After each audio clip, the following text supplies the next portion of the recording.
Hello everyone, আসসালামু আলাইকুম। আশা করতেছি সবার ঈদ অনেক বেলা কাটছে। আল্লাহর রহমতে আমার ঈদও অনেক বেলা কাটছে। তো দেখতে পাইতাছই না, আমি মিন্দি টিন্দি দিয়া অক করে ফিট ফাটিয়া বয়ালিছি, কারণ চান্দ্রাইতের মিদ্দে মিন্দি দেওয়া হয়েছে বিলাইতের একটা প্রধান কাম। রাইতে আমার ঈদের হুশি চুড়ে বেশি একটা ঘুম হইছে না, আমার চোখটি এমন ফুলছে, দিক কেমন হইতেছে কেউ আমারে ফিটটা এ অবস্থা করে দিছে। সকাল সকাল ঘুম টিক্কা ওইটা তাড়াতাড়ি করে গোসল টুসুল দিয়া লাইছি। এরপরে আমি আর আমার আফা রেডি হয়ে গেছি গা। রেডি হয়ে সেটা কিছু ভিডিও টিডিও করছি, আর আমার নাইসের একটা শ্যুট আসছিল, ওইটাও শেষ করছি। আমি এই ভিডিওটা আমার পেজের মধ্যে আপলোড করছি, তোমরা চাইলে দেখতে পারো। আর এটা হইছে আমরার বাড়ির ফুসকিনি। আমি আমার বান্ধবীর বাড়ি মধ্যে আয়েসেরা বান্ধবীর লাইগা অপেক্ষা করতেছিলাম, ইলারে লয়ে আসেরা আমার নানি বেজ যাওনের লাইগা।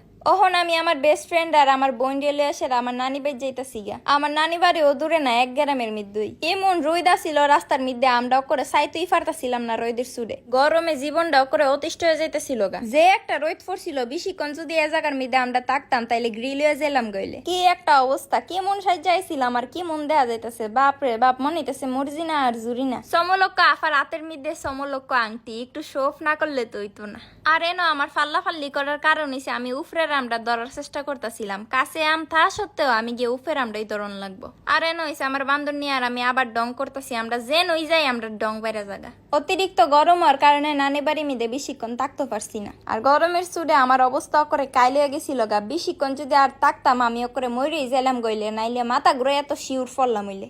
তাড়াতাড়ি করে বাড়ি মিদে আইসি, আর আমার মাথা ঘুরাই না স্বভাবটা করে আমার অবস্থা খারাপ করে বাড়ি মিদে আয়েসের আর ভিডিও কন্টিনিউ করতে পারছি না, করে গভীর নিদ্রা মিদে গেছি গা। এরপরে বিকাল টাইমে আমি আর আমার আব্বা আর আফা মিললে আবার বাড়িছি সরাইলে যাবার লেগে। সরাইলে মিদে আমি আমার হুফুর বাই যামু, আর সরাইলে মিদে বৈশাখী মেলা হইতাছে, ইরা দেখবার লেগে যামু। অহন আমি আমার হুফুর বাই তাই ফুরছি, অহন হুফুরের দিকা সেরা আমরা আবার মেলা মিদে যাওন গা লাগবো তাড়াতাড়ি। অহন আবার হুফুরে দেয়া শেষ কিরা মেলা মিদে যাইবার লেগে রওনা দিয়া লাইছি।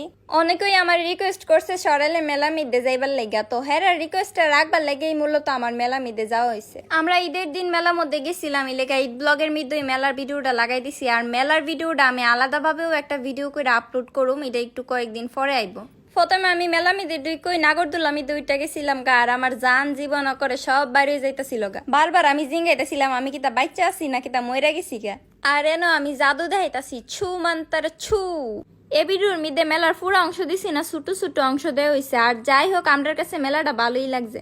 আইবার পথে স্বপ্নপুরীর না আমার কিছু ফলোয়ারের সাথে দেখা হয়েছে। হ্যাঁ আমার কইতাছে আফা সেলফি নিমু। পরে আমি হেরার সাথে সেলফি তুলতাছিলাম, আর আমার ইমন শরম লাগতাছিল, ডরে সুডে কলজা টলজা হুকাই যাইতাছিল গা। আবার অনেকটা খুশিও লাগছে। স্বপ্নপুরী মিদে আগে যখন আইছিলাম এটা এরকম আসিল না, তখন অনেকটাই চেঞ্জ করছে, নাগরদোলা এড করছে, আর বাচ্চাটার লেগে আরো অনেক রাইড এড করছে।